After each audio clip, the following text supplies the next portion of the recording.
Iniciando nossa atividade da manhã, procuremos a tranquilidade física, mental, emocional, para aproveitar o ambiente que foi criado aqui onde estamos e nos lugares onde cada um se colocou à disposição para esta atividade.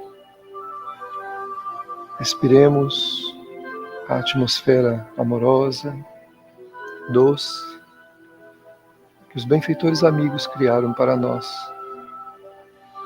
propiciando-nos a possibilidade de entrarmos num oceano infinito de vibrações acolhedoras, restauradoras da nossa paz, do nosso equilíbrio. Aproveitemos então estas vibrações que nos harmonizam, que nos auxiliam, que nos amparam. E aqui onde estamos, juntamente com a natureza à nossa volta, os pássaros, as flores, as árvores, a gramínea, a brisa e o sol que nos mostra mais um dia para nos construirmos no bem, no amor e na paz. Que essa oportunidade seja sempre para nós restabelecedora do nosso equilíbrio, da nossa esperança, mas também seja reveladora do mal que porventura nos alcancem de alguma forma, a fim de nos prevenirmos, nos precavermos, tomando as melhores resoluções. Que os nossos olhos espirituais enxerguem a realidade, a fim de que não venhamos a tombar, a fim de que não venhamos perder tempo na Terra, com experiências que não são planificadoras, que não nos auxiliam, que não nos ajudam. Nesse momento, envolvidos por essa vibração amorosa, pela presença dos amigos queridos, que nesse instante tornam clara toda a realidade espiritual que nos envolve. Rogando a eles, então, que nos auxiliem e procurando a figura meiga de Jesus, vamos dizer-lhe: Senhor, aqui estamos mais uma vez com o desejo de que o Senhor nos auxilie, nos fortaleça, nos permitindo a caminhada em campos de mais segurança e de mais paz. Como dissemos antes, nos ajude, Senhor, a enxergar o mal, a fim de não cairmos nas armadilhas que a vida muitas vezes pode nos trazer e que irremediavelmente nos levarão a sofrimentos e a dores. Ajuda-nos, fortalece-nos, para que tenhamos discernimento e que possamos fazer o aprendizado da manhã inspirado pelos teus amigos, inspirados pelos nossos irmãos espirituais. Obrigado. Permaneça conosco, não só nesse momento, mas em todos os momentos de nossa vida. Que assim seja.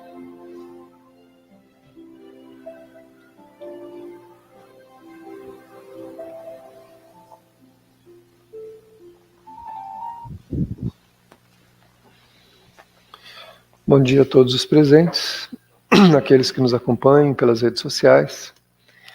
A nossa satisfação de estarmos juntos mais uma vez para esse estudo da obra psicológica da Joana de Ângeles, a mentora de Divaldo Franco, a obra Amor, Imbatível Amor, que é esta obra que nos ajuda a irmos buscando aos poucos, estabelecendo as bases do sentimento maior, que é o amor, que nos ajuda realmente nas escolhas melhores, nos enfrentamentos da vida.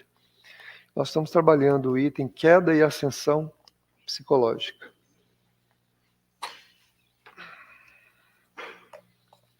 Então, a Joana de Ângeles, ela no item anterior, ela nos relembra, né, que o livre-arbítrio, ele é uma ferramenta benévola para nós, né, porque nos dá a possibilidade de escolher, mas também nos coloca na lei de consequência, né, porque já que a gente tem liberdade de agir, nós também teremos que encontrar com aquilo que a gente escolheu, né? Com a escolha que a gente fizer, nós vamos encontrar com os seus efeitos no caminho.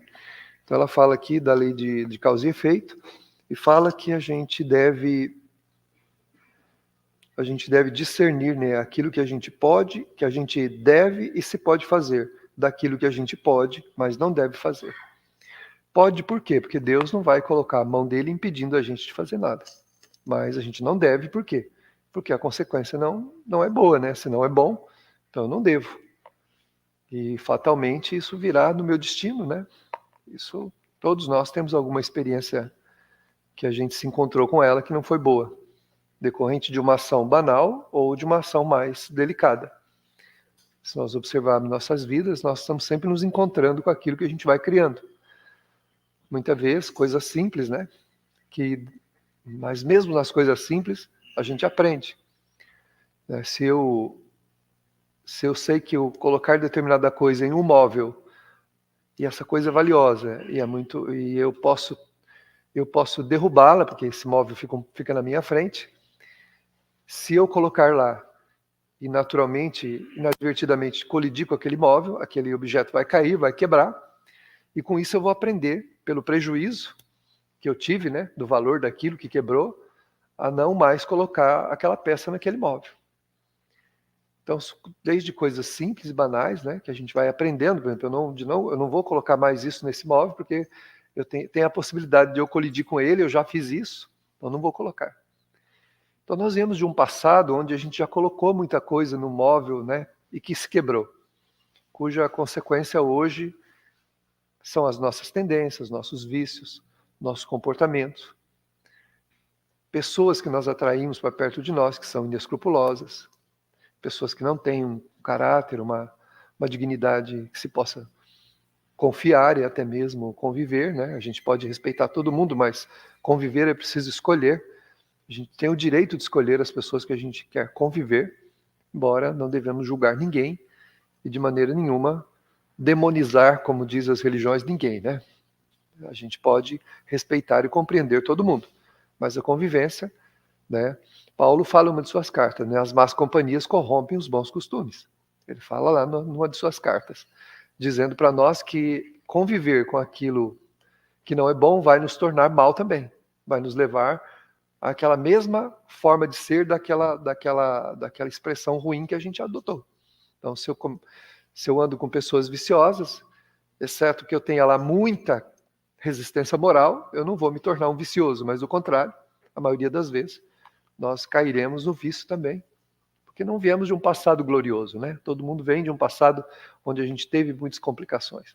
No campo moral, a mesma coisa, né?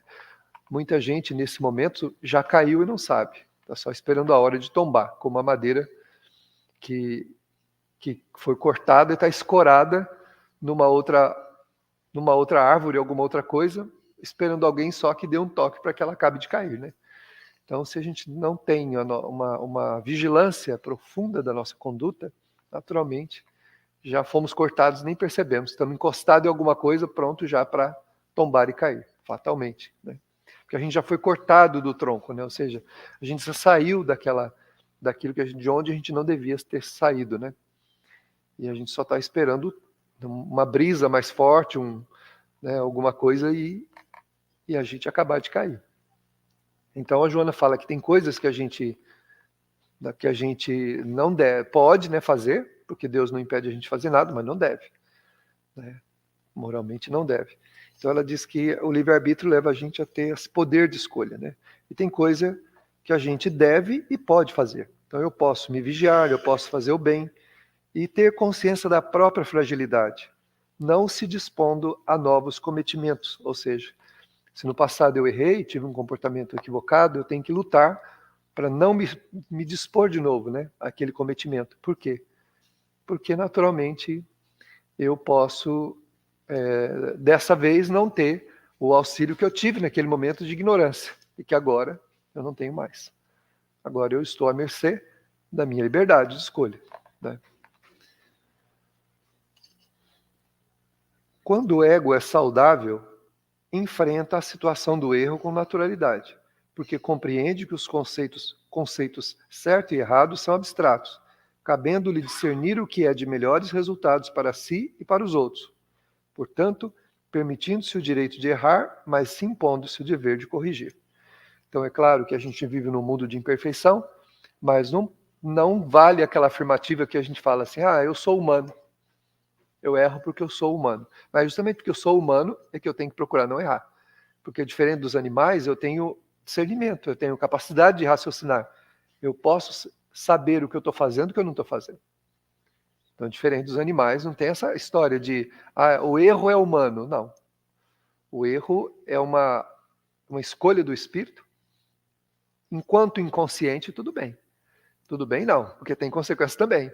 Mas enquanto inconsciente, não tem muito o que se fazer. Agora, consciente, aí já é um problema mais sério, né? Quando a gente sabe, tem uma frase no Evangelho de Jesus que diz assim: aquele que não sabia a vontade do seu Senhor e fez coisas ruins, serão-lhe dados poucos açoites. Mas aquele que sabia a vontade do seu Senhor e fez coisas ruins, a este serão dados muitos açoites. Ou seja, se a gente sabe, não tem desculpa. Mas Deus não perdoa? Como é que é o perdão de Deus mesmo, conforme o livro O Céu e o Inferno?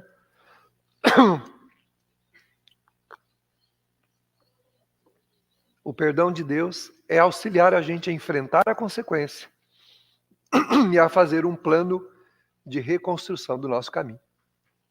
Ele não tira a consequência da gente, né? Mas eu posso perder a minha família, posso perder o meu trabalho, posso perder os meus amigos, posso perder isso, posso perder aquilo. Pode. E ele não vai fazer nada? Não. Essa é a consequência. Agora, o que ele faz? Me dá força para enfrentar tudo isso. E para eu ter um nível de discernimento para aprender a procurar não errar mais. Então, alguns enganos nossos, alguns erros podem ser para a vida atual fatais.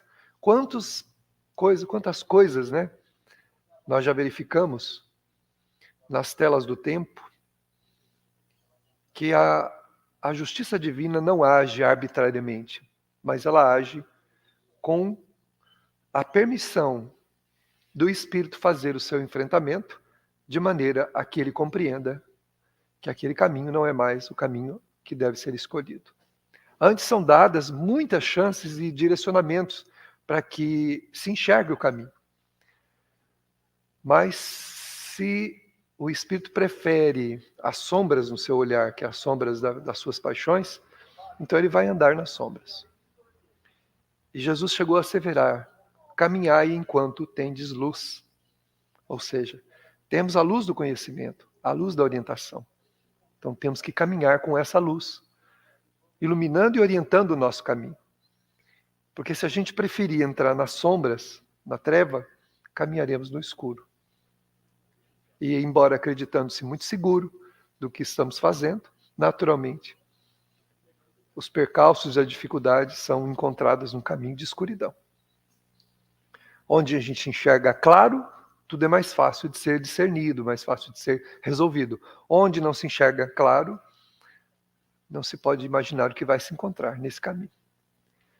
Então é necessário que a gente tome consciência, como a benfeitora dessa obra diz aqui, que enfrentar o erro não é desculpar-se, é reconhecer os seus enganos, estabelecer um projeto de modificação, de transformação, sem acreditar que em alguma conversão, alguma aceitação de um preceito religioso vai nos livrar das consequências do que nós fizemos. Quando Jesus assevera aquelas pessoas, teus pecados estão perdoados, ele não está dizendo que a pessoa está livre da consequência.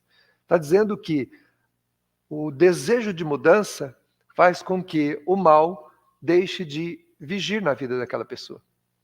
E ela, então, tem a oportunidade de prosseguir melhorando.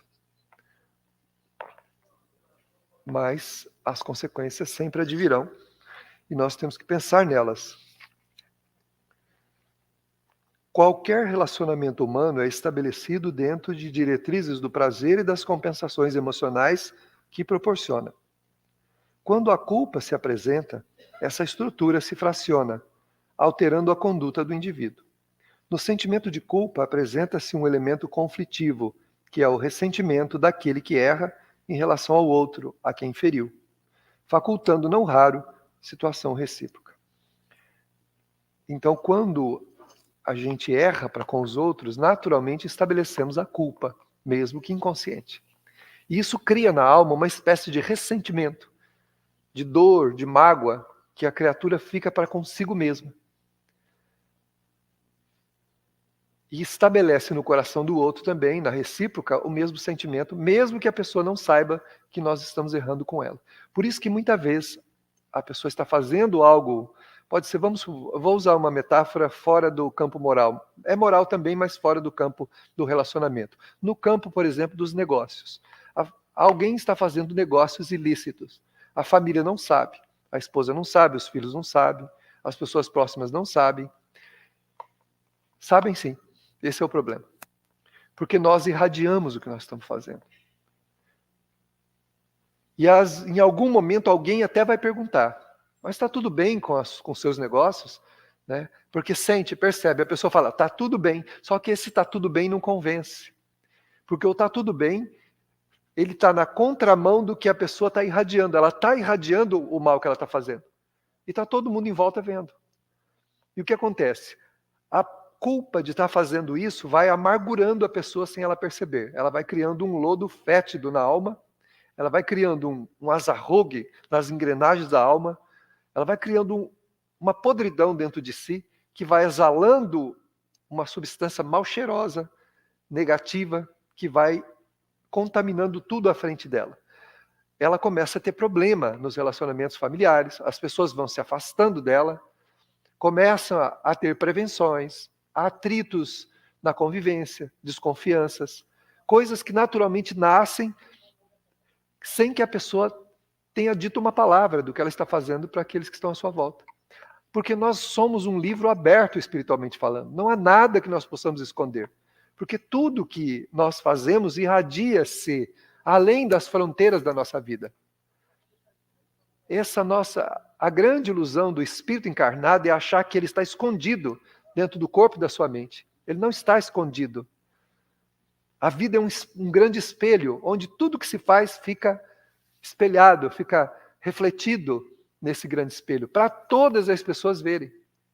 Quando são os atos do amor verdadeiro, dentro dos princípios da moral, do respeito, em todos os sentidos, essa irradiação é boa e ela faz bem. Quando são ruins, em qualquer nível que seja, como eu disse, usando um exemplo banal, não é banal, mas fora de algumas coisas, né? A pessoa está fazendo negócios ilícitos, está comprometendo-se, e pode estar comprometendo, inclusive, a sua família, levando consequências disso inconsciente para dentro do lar. A família sabe, os amigos sabem, todo mundo sabe. Só que não tem consciência do que sabem. Só que vão criando o quê? Sentimentos de prevenção. O relacionamento vai se tornando insuportável, até o momento que, não raras vezes, a pessoa consegue suceder-se bem nos seus negócios, porque o fez de forma ilícita, e a sua família se destruiu, se desligou, e a pessoa acaba sozinha. Isso no campo moral dos relacionamentos também, a mesma coisa. A pessoa está fazendo uma coisa que não é devida e ela está irradiando isso para toda a sua vida de relação. Todo mundo está sabendo. Sem contar que fica sabendo mesmo, né? Geralmente as pessoas, elas falam umas para as outras, elas contam os seus atos como um heroísmo. Geralmente as pessoas viciosas, elas contam para os outros como atos heróicos, né? Ah, eu estive com tal pessoa. Ah, eu fiz tal coisa em tal lugar. E isso vai como um rastilho de pólvora se espalhando pela sociedade até que aquilo se volta contra a própria pessoa, com as consequências danosas que vão parar dentro da sua casa, dentro do seu lar, do seu círculo de amizade, destruindo a vida da pessoa completamente. Então, dá para a gente perceber por que das quedas, né? O porquê das destruições das relações humanas. Porque as pessoas acreditam que os seus atos são ocultos, e não são ocultos.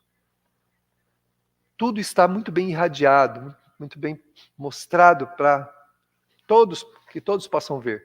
Claro que a visão não é pelos olhos físicos, a não ser quem tem essa capacidade de ver. Mas os demais enxergam pelos olhos da alma. E vão ficando prevenidos, distanciados dessa relação, cada vez mais. Então, a Joana vai colocando para nós, né, que quando essa culpa do que se está fazendo errado, ela começa a se manifestar, acontece então essa questão do ressentimento. Então a família vai ficando ressentida contra aquela pessoa. Os amigos a mesma coisa, na atividade religiosa a mesma coisa, e a pessoa começa então a se desajustar e começa a perder coisas também. Falta de sintonia, às vezes perde o trabalho, às vezes perde oportunidades, vai perdendo mérito. Então, a lei divina, ela tem dois princípios, o mérito e o demérito, porque Deus não dá nada para ninguém. Aquela coisa da graça, aquilo lá precisa ser bem compreendido. A graça é a bondade de Deus, o amor de Deus para nós, que nunca falta. Mas Deus não concede nada a ninguém que a pessoa não tenha merecimento, que o Espírito não tenha conquistado. Porque senão isso é privilégio, concede a um para o outro não. Então eu peço, ele me dá. O outro que não pede, ele não dá. Ele fica na miséria, e eu pedi alguma coisa, me deu para o outro, ele não dá. Ele quer que o outro se humilhe, que ele se arraste para pedir também. A lei divina não funciona assim.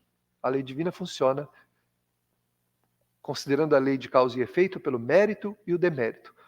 O bem vai construindo valores que vão me auxiliando espiritual, material, moral e espiritual. O mal vai me destruindo, vai me trazendo prejuízos material, moral e espiritual. Eu vou adquirindo obsessões, espíritos que vão ficando à minha volta, que são visíveis, que desafiam, que inspiram coisas ruins. Moralmente, eu vou irradiando uma atmosfera ruim que vai destruindo as minhas relações. E materialmente, eu vou afundando também. Porque não tendo mérito, eu não projeto sobre a minha vida um clima de progresso, esperança. A minha visão fica obliterada, eu não enxergo os meus próprios negócios. E eu vou minando, eu vou afundando. Eu vou perdendo estímulo, eu vou perdendo ânimo de fazer as coisas e vou mergulhando para dentro. Então, as coisas, em vez de melhorar, vão piorando. Vão piorando, piorando, piorando, até chegar o momento do caos, né? Não tem jeito, a gente vai para o caos. Então as escolhas são muito importantes. E tudo isso nasce de um sentimento. A gente pode enganar todo mundo, mas não pode enganar a si. Então nasce a culpa do que se está fazendo errado. E ela é a causadora de todo esse malefício que o Espírito projeta sobre o próprio campo da sua vida. A culpa é tão perniciosa que ela projeta campos dolorosos sobre a própria vida. Não raro depois, no futuro, depressões profundas, amargas, que o espírito não consegue sair dela naquela encarnação. Precisa, às vezes, de uma ou mais vidas para conseguir se livrar daquele processo tormentoso, doloroso. Muitas vezes a causa de muitas depressões crônicas, né, que nós encontramos, que tem como fundo a culpa. Nos relacionamentos afetivos próximos, o sentimento de culpa é devastador, porque gera ambivalência de conduta. Um pai ou uma mãe que se comporta sob sentimento de culpa em relação a um filho mantém ressentimento desse filho, que por sua vez responde com o mesmo sentimento em relação ao genitor. Culpa-se por essa atitude que lhe parece incorreta. Então, se os pais, como eu disse, a pessoa está fazendo algumas coisas que não são lícitas, né, eles acabam tendo culpa em relação àquela relação com os próprios filhos, de não serem exemplo, de não terem uma representatividade verdadeira perante o filho, e o filho está sentindo tudo isso, que ele está vendo, como eu falei, ele está fazendo leitura na aura, na atmosfera desse pai e dessa mãe. Naturalmente, ele começa também a ficar ressentido com esses pais, e ressentido consigo mesmo também, como se ele não merecesse o afeto daquele pai, daquela mãe, daquela família. E esse ressentimento recíproco, ele traz uma atmosfera insuportável, que vai chegando a um momento que não tem como, né? Não tem como aquilo ir para frente num sentido bom. Inclusive alimenta estados de almas que o espírito veio justamente trabalhar ao contrário. Uma alma viciosa, que vem de um passado vicioso, às vezes espera uma família com relativo equilíbrio para ali se estabelecer e ter forças para lutar contra os seus próprios vícios. Pressionada por esse ressentimento, por essa mágoa nas relações afetivas, o que ela faz? Ela vai para o vício de novo como uma válvula de escape. que ela já está acostumada do passado. Então, se é um alcoólatra reencarnado, ou alguém que tinha o hábito da bebida, o que ele vai fazer? Vai procurar na bebida de novo. Tentar solucionar a sua angústia, a sua mágoa, daquela relação que ele está vivendo, que não é planificadora. Então, muitas vezes, na conduta está a razão do perpetuar de vícios. Não que a gente seja responsável diretamente, claro, pela escolha do outro, mas a gente é responsável por contribuir com a queda dele. E também por não ter feito nada para ajudar ele a mudar. Então, se eu me comprometi com um espírito que vai ser meu filho, que ele vai receber de mim a contribuição para deixar de ser um espírito vicioso, seja em qualquer campo que seja, e eu reencarno, e em vez de eu ajudar, e ajudar não é só dar conselho, ajudar é conduta também, em vez de eu ajudá-lo com uma conduta saudável, eu começo a ter uma conduta reprochável, moralmente falando. O que vai acontecer? Eu não estou ajudando ele. E eu estou irradiando para ele razões para que ele continue sendo quem ele é. Então, naturalmente, sentindo-se frustrado nessa relação, ele vai tomar como ponto de partida isso para dar vazão aos seus vícios que ele traz. Sou responsável pelo vício dele? Não. Mas sou responsável por ter estimulado ele a voltar para o vício que ele tem. E também por não contribuir para que ele seja uma pessoa melhor, porque eu não sou melhor. Não estou trabalhando a minha melhoria. Então, não estou contribuindo com ele. Porque o exemplo é muito superior, mas em muito superior às palavras. Não adianta eu dizer ao meu filho, à minha filha, ao meu lar, vocês precisam ser dessa forma, mas eu tenho uma conduta reprochável. A minha conduta não é uma conduta saudável. O que eu estou dizendo para eles? Só escutem, mas não façam, tá? Vocês só escutem, mas não façam não. Porque a minha palavra não tem autoridade. Então, dá para a gente perceber como é perigosa essa escolha, muitas vezes, de se permitir não vivenciar as experiências da maneira como nós devemos fazê-las. E nós já podemos ter interferido muito nessas relações. Criam-se, então, mágoas recíprocas. A esposa tem mágoa do marido, que tem mágoa, em outro sentido, tem mágoa dela. Que tem mágoa do filho, porque sabe que a sua conduta não é positiva, então não tem moral, embora tente para educá-lo, para ajudá-lo a se educar, e os filhos têm contra os pais também. Então, vocês imaginam como fica a relação humana. Pode perguntar.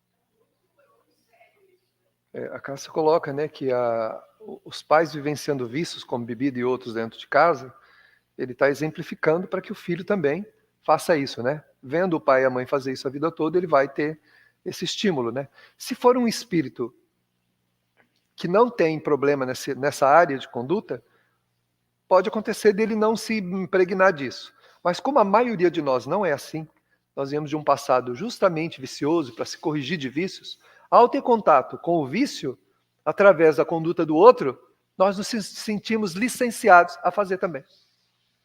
Como eu vejo o outro fazer, e é meu pai, é minha mãe, eu estou licenciado a fazer também. Agora eu não posso porque eu sou criança, mas lá na frente eu vou fazer, porque eu vi eles fazerem e eu estou licenciado a fazer. Afinal de contas, são eles os responsáveis por mim nessa vida, então eu vou fazer também. Entendeu? Se o espírito é mais elevado, ele pode inclusive repreender os pais, como eu já vi crianças fazerem isso.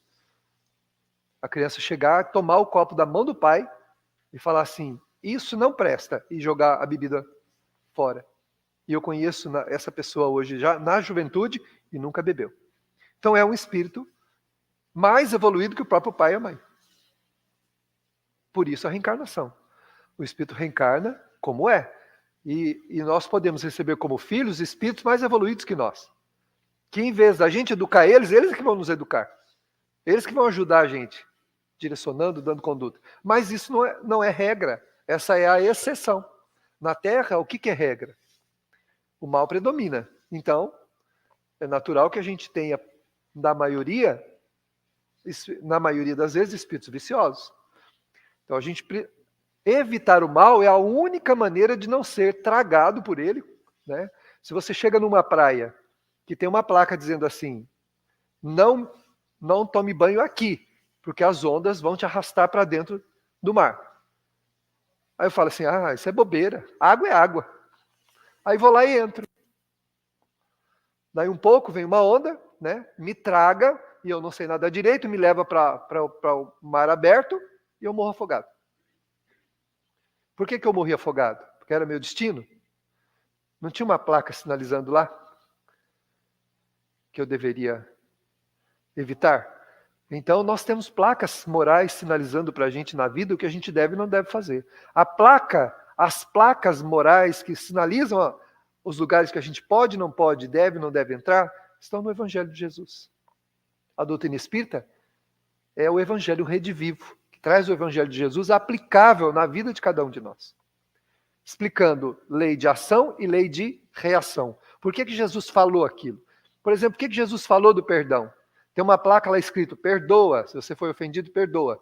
Aí Jesus falou assim para Pedro, não é 7 vezes, é 70 vezes 7 vezes. Aí o Espiritismo explica por quê que é importante perdoar sempre. Para você não se ligar àquela pessoa ruim, que você não gosta dela, e que ela está te fazendo mal. Porque se você odiá-la, você não sairá da presença dela até não resolver o problema com ela. Então você vai reencarnar várias vidas com aquela pessoa, até resolver o problema do seu ódio com ela. Então não é melhor perdoar? Não é melhor esquecer? Então Jesus estava errado? Não. Então o Espiritismo traz o Evangelho redivivo, explicando para nós a lei de consequência. Vigia e ora para você não cair na tentação. Mas que tentação? Do mundo? Não. Da tentação de continuar sendo quem eu sou. De que os meus vícios me exponham ao mal. Então tem que vigiar, evitar, fazer a contenção, fazer a transformação moral para que eu não caia naquelas coisas que vão me destruir. Então a gente vai percebendo que o Evangelho são as placas. Está lá, Jesus deu todas as placas para nós. Mas para alguns de nós isso muitas vezes não faz sentido. Vai fazer sentido a hora que a gente acorda, né? Imagina você estar dormindo um espírito uma vez me disse assim, imagina você dormindo numa cabana de madeira, confortável ali, dormindo, né? E de repente acorda no meio da madrugada com o teto sendo levado por um furacão. E você já pronto para ser levado junto. Então está tudo movimentando, as paredes arrancando, janela já foi. E você é o próximo, que vai ser levado com a cama inteira. Vocês já viram o furacão que levanta carro? Aqueles furacão que a gente vê, levanta, ele gira, carrega tudo com ele. Algumas ações nossas vão desencadear furacões em cima da nossa própria vida. A gente vai acordar sendo levado já, arrastado, porque... né? Aí fala assim, nossa, mas ontem a meteorologia falou mesmo, né? Que não era para ficar nessa região. Não era para ficar por aqui, porque ia ter furacão. Eu falo, meteorologia, olha o céu, que limpo, cheio de estrela. Aí vou eu lá, deito lá, e acordo na madrugada, com tudo girando, arrancando, e inclusive me levando junto no meio desse furacão. Então os avisos são dados, as placas são colocadas no caminho, mas nem sempre elas adiantam. Muitas vezes a gente acorda no meio do furacão mesmo, sabe? Sendo arrastado, com já tudo destruído, cabana já foi embora, janela sumiu, e só falta a gente com a cama e tudo sendo arrastado para longe. Então isso não são ameaças do Evangelho para nós, não são ameaças do ensinamento. É para a gente tomar ciência da lei de causa e efeito, que é real. Não adianta depois assim, eu estou arrependido. Tá bom que eu estou arrependido. Mas o arrependimento não paga dívidas, o arrependimento resolve daí para frente. Mas e o que você fez? O que eu fiz? Isso vai aparecer no meu caminho. Então uma ação... Eu me lembro de uma pessoa, um amigo, hoje ele tem 67 anos. Ele mora perto da região de São Paulo. Ele teve que se mudar de São José do Rio Preto para uma região perto de São Paulo. Ele trabalhou numa empresa durante muitos anos, e ele cometeu um ato ilícito 15 anos antes do momento em que aconteceu o fato para ele. Cometeu um ato ilícito lá. Ninguém soube. 15 anos depois, perto da aposentadoria dele, o ato foi descoberto e veio à tona. Como é que ele acordou? No meio do furacão. Quando ele tomou ciência da coisa, metade da vida dele já tinha desmoronado. Depois de sofrer as consequências graves, sérias, que ele está resgatando até hoje, ele teve que ir embora para longe, perdeu família, perdeu amigos, perdeu todo mundo. Então, o tempo não apaga as coisas. Esse é o problema. A gente acha que o tempo apaga. O tempo não apaga. A vida vai trazendo de volta para a gente poder se encontrar com o que a gente cria. De uma maneira para a gente poder corrigir o destino e resolver os problemas que a gente vai criando. Então a gente tem que se perguntar, o que eu estou fazendo é algo que vai trazer para mim no futuro coisas boas, felicidade, tranquilidade, porque a gente fala assim, não, eu vou viver uma vida até fazendo algumas coisas até determinado, depois eu vou ficar tranquilo, aí eu vou, tal, tem brincadeira sobre isso, o pessoal faz brincadeira, ele fala assim, eu vou fazer tudo o que eu quero, depois eu me arrependo, me torno religioso e pronto, está tudo resolvido. Como diz um ditado bem antigo, né? Lê do engano. Porque a vida vai trazendo os nossos feitos para a gente lidar com aquilo que a gente criou. E às vezes no momento que a gente não queria aquilo, está tudo calmo, a vida está indo bem, tudo se harmonizou, está tudo tranquilo, está andando, de repente o furacão aparece. Por isso Jesus falou, vigiai e orai. Vigia a conduta e pede preces para não ceder aos impulsos negativos.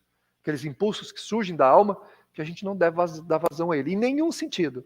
Né? Seja material, moral, espiritual, em nenhum sentido.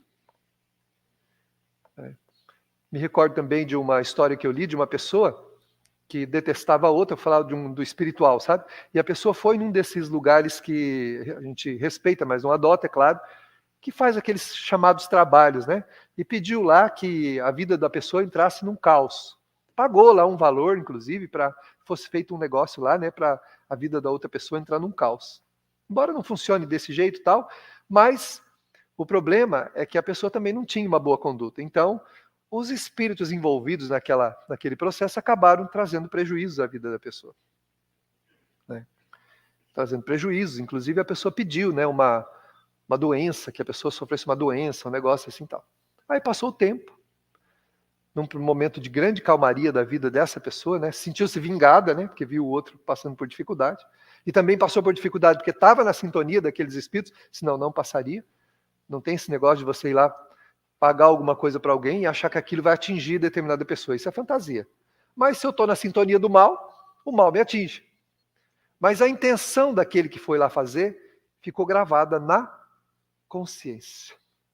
E embora ela se esquecesse, nunca esqueceu. E o tempo foi indo. Num período muito bom da vida, estava tudo harmonizado, prosperidade material, financeira. A pessoa desenvolveu uma doença primeiro de pele, onde o corpo descamava tudo. A vida se transformou um inferno, porque aquilo queimava dia e noite. Não havia tratamento que resolvesse. Aí alguém diria assim, mas foram os espíritos que estavam fazendo? Não. A consciência de culpa agindo, trazendo para o espírito a mesma, Jesus falou assim, com a mesma medida que você julgar o outro, você vai ser julgado. Então tudo que você desejou, tudo que você quis fazer, tudo que a gente quis de mal para o outro, naturalmente nós vamos experimentar na pele, para a gente aprender que só tem uma lei que vige a relação humana, o amor. O respeito aos sentimentos alheios. A gente precisa respeitar o sentimento dos outros. E uma das maneiras de respeitar é não trair, não mentir, não fazer mal para ninguém, não desejar o mal, não procurar alguém para fazer o mal para o outro, porque tudo isso vai ficar gravado na consciência da criatura. Então lá no futuro, fala assim, é que os espíritos se voltaram agora contra ela. Espírito nenhum. É a consciência de culpa. Agora começando a agir, trazendo de volta para o próprio espírito o mal que ele desejou para o outro. Então a pessoa passou praticamente o resto da sua vida envoltos com aquela doença infernal que queimava terrivelmente o seu corpo, e a pessoa não teve mais alegria, não teve mais nada, foi sendo abandonado pela família que tinha asco dela, e ficou sozinha, morreu na solidão, completamente tomada por aquela doença de pele, de corpo, que saía a pele do corpo e ficava tudo... Era uma coisa terrível. E quando o espírito acorda no mundo espiritual, a primeira pessoa que ele vê, quem é? A pessoa que ele tentou destruir. Que ele foi lá pedir para fazer o mal para a pessoa. E pasmem os irmãos, a pessoa estava envolta numa luz, tinha uma luz no peito, porque a pessoa, através do próprio sofrimento, aqui na Terra, a pessoa se arrependeu, mudou a vida dela, e mudou o seu próprio sentimento, e acolheu o seu algoz do outro lado. E a história depois continua, né? Ali, e o espírito ainda passa um bom tempo no mundo espiritual, em grandes dificuldades, amparado por aquela pessoa que tentou destruir. Então, veja bem, né, o que acontece com o problema da culpa, né? O mal praticado, ele é um inferno na consciência. É um inferno na consciência. Que, embora você faça o que você quer, não te traz nenhum benefício. Né? Se é isso que eu quero, é o que eu vou ter. Né? Como um inferno consciencial. O inferno físico não existe, mas tem um inferno consciencial, onde o espírito tem que olhar para as suas culpas, tem que olhar para as suas... E ali é doloroso esse processo. Né? É um processo... Muitas vezes a gente não progride, não anda por isso, por sentimentos que a gente guarda contra os outros, ou por atitudes que nós estamos fazendo que está prejudicando os outros, direta ou indiretamente. Então é preciso refletir, vigiar, prestar atenção, porque a minha atitude está lesando, e ao lesar os outros, eu estou fazendo o quê? Instalando culpas na minha própria consciência, que vai me atormentar. Além da obsessão, né? De atrair espíritos de igual teor, que vão me atormentar, é lógico. Os espíritos me ajudam, porque eles têm os mesmos interesses que eu. Se eu quero fazer qualquer coisa, eu vou encontrar companhia para isso. Né? Se eu quiser mentir, por exemplo, eu vou encontrar mentirosos do outro lado que vão ser criativos na mentira. Vão me fazer criar mentiras convincentes, que não são convincentes coisa nenhuma. Porque o que eu estou fazendo está sendo irradiado. Como é que eu posso tentar convencer alguém de uma coisa que na verdade, eu estou mostrando? Por isso que os espíritos falam, a nossa aura, André Luiz fala, é a nossa carteira de identidade no mundo espiritual. Porque os espíritos chegam perto, olham para a nossa aura e sabem quem somos. Está tudo estampado ali. Então as minhas falas não convencem. Minhas palavras não têm o peso da realidade. Qual é a realidade? O que eu estou mostrando, né? Aquilo que eu estou fazendo. Aí ela prossegue aqui. Então, os relacionamentos afetivos, eles são muito perigosos nesse sentido. A gente precisa respeitar, né? Porque o sentimento de culpa, nesse sentido, ele é devastador, ela coloca. É devastador. É uma das piores consequências que tem. É a culpa em relação às pessoas que nos amam muito, as pessoas próximas de nós, aquelas que têm afeto que a gente não tem o direito de lesá-las. A culpa é terrível desse sentido, é devastadora. Inclusive com a loucura, né? Esse tormento, né, que a pessoa experimenta da culpa, alastra-se no campo emocional, tornando a situação cada vez mais embaraçosa, porque a culpa faz-se maior. Então a pessoa ela vai ficando tão inquieta, tão estranha, que ela vai mostrando mesmo, ela vai dando pistas para quem está à volta dela perceber o que ela está fazendo. Porque a pessoa não percebe que ela está estranha. Se ela está tendo contato com alguém, por exemplo, ela passa a adotar falas dessa pessoa. Ela passa na conduta a ter os mesmos hábitos, os mesmos gostos, começa a externar, né? Usando uma metáfora aqui dos negócios, como eu estava começando. Se você tem negócios com gatunos, né, aqui usando um termo bem popular, ou pessoas espertalhonas, moralmente negativas nesse campo, você passa a ter os mesmos hábitos e o mesmo jeito de falar, de ser, de olhar, de vibrar que essas pessoas. Estou julgando ninguém, não. Estamos dando um exemplo aqui para a gente, porque a gente adota, a gente começa a adotar e não percebe que está fazendo isso. Por isso que quem está à volta fala, você está estranho. A pessoa fala, não estou estranho, não, eu estou tranquilo, eu estou, né? Mas não está tranquilo coisa nenhuma. Você está externando, você está mostrando exatamente hábitos da conduta daquelas pessoas com quem você está se relacionando em qualquer campo que seja. Até mesmo de espíritos. Pessoas que têm hábitos, né, de frequentar, como eu falei, lugares que ficam tentando fazer mal para os outros, aquela coisa toda que não é bem assim, mas A pessoa começa a adotar o jeito de ser dos espíritos que trabalham ali, que fazem atividade ali naquele lugar. Ela adota até o jeito do espírito, porque o espírito passa a ter uma comunhão próxima com ela na conduta, na vida. E pessoas nem se falam, né? Nem se falam. A pessoa repete frases, jeito, né, de ser, e a pessoa está mostrando, está todo mundo vendo. Fica inquieta, estranha, distante. Começa a ter o quê? Uma alteração do jeito de ser.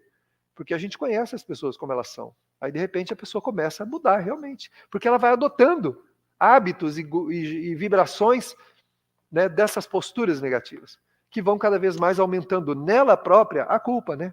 Se eu estou fazendo algo que eu não devo, né, eu tenho que tentar me esconder. E uma das maneiras de me esconder é começar a alterar, inclusive, com medo de que todo mundo descubra o que eu estou fazendo.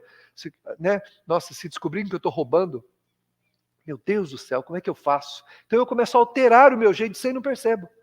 Para tentar esconder isso dos outros, que eu estou roubando, que eu estou me apropriando do que eu não devo, né? Que eu estou tal.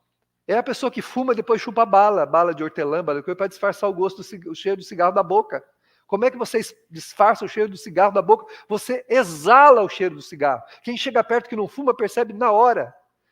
Eu, pelo menos, que eu sou alérgico, eu percebo a 15 quilômetros alguém fumante. O fumante passa lá, não sei aonde, eu estou sentindo o cheiro dele aqui. Porque eu sou alérgico, então eu tenho um olfato refinado para esse tipo de coisa. Imagina isso para tudo. Para a parte moral é a mesma coisa. Não é diferente. A gente passa a exalar, né? A pessoa bebe, depois toma não sei o quê, toma refrigerante, toma não sei o que lá. Não adianta. Não vai mudar o que você está exalando. Está impregnado em você. Você está emanando aquilo, né? Então, são coisas que a gente precisa pensar a respeito. E fica cada vez mais, como ela coloca aqui, mais embaraçoso, porque você não consegue mais disfarçar. É a mesma coisa que a pessoa tomar um monte de bebida, né? Ou tomar uma bebida, qualquer coisa, e passar num bafômetro e tentar convencer o bafômetro de que não bebeu. A hora que você sopra lá, sai um número alto. Não, mas eu não bebi. Meu filho, isso aqui é um medidor. Você quer enganar o medidor? Que jeito? Você pode enganar outra pessoa de longe, né? Falando bem longe. Ó, eu não bebi não, hein? Fica a Cássia lá no fundo, eu aqui. Aí eu falo, não bebi não. Daqui até lá, talvez ela não sinta o cheiro. Mas do bafômetro não tem jeito.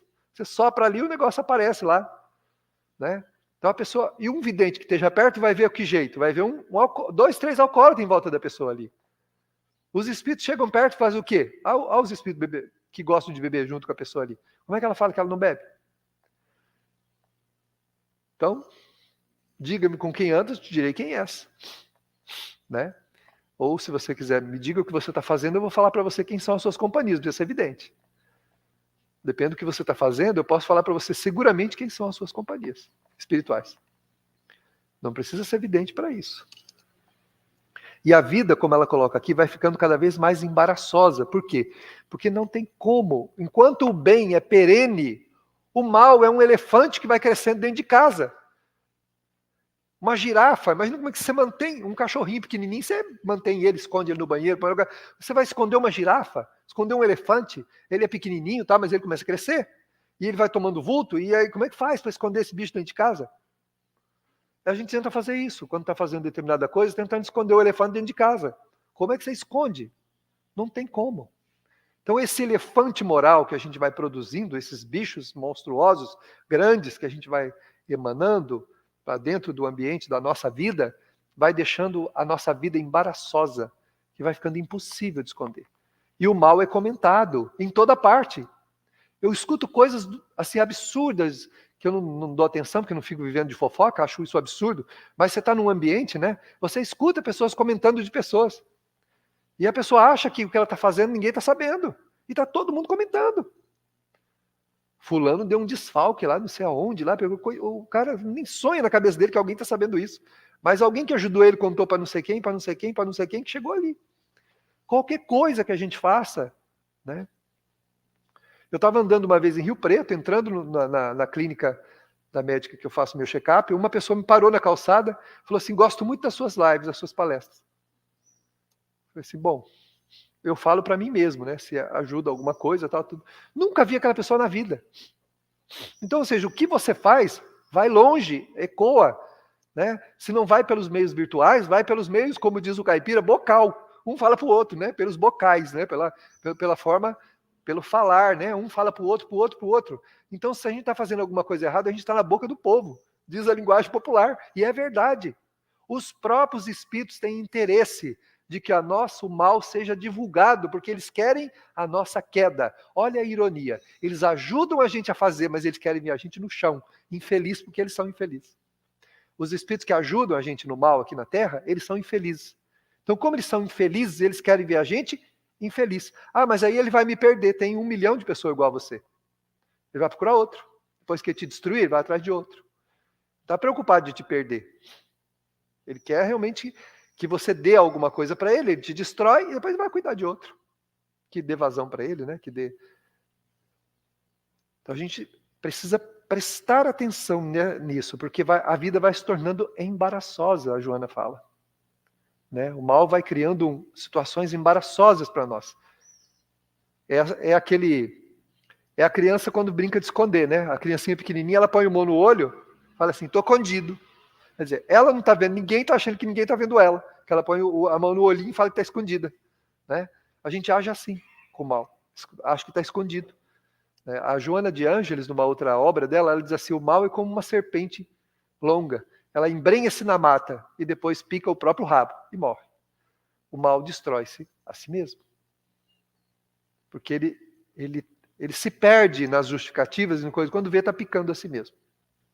Então, o correto é o quê? A vigilância, a oração, para a gente se manter dentro dos princípios que o Evangelho nos coloca. Não somos perfeitos, mas não podemos, não devemos justificar o mal como sendo algo inerente à nossa natureza e que a gente não pode lutar contra ele. Se fosse assim, então, Jesus teria vindo à Terra inutilmente. A sua vinda à Terra não teria sentido algum. A codificação espírita, em 1857, pelo Allan Kardec, teria sido algo sem sentido nenhum. Um espírito não renunciaria à sua própria vida. Uma alma de escola, como Allan Kardec, deixaria as esferas de onde ele vivia, aceitando uma proposta do próprio Cristo, de vir à Terra, para absorver os conceitos espirituais e codificá-los de maneira transparente e límpida para que a humanidade tivesse acesso a ela. Então reflitamos. Pensamos nos deveres que nos colocam diante da existência, como agentes do nosso próprio destino, mas também como colaboradores do amor e do bem em toda parte. Ter um amor nesta terra é um privilégio. Considerando os grandes desvios do coração humano, a justiça divina, amorosa, que embora permita os resgates difíceis, não nos deixa sozinhos, colocando-nos nos braços de grandes amores, de corações queridos que devemos amar e respeitar, a fim de que possamos vencer as provas inerentes à nossa vida e deixarmos a terra melhores do que aqui viemos, para um futuro mais feliz. Se conosco, Senhor, auxiliando-nos o coração e concedendo-nos a sua paz. Assim seja.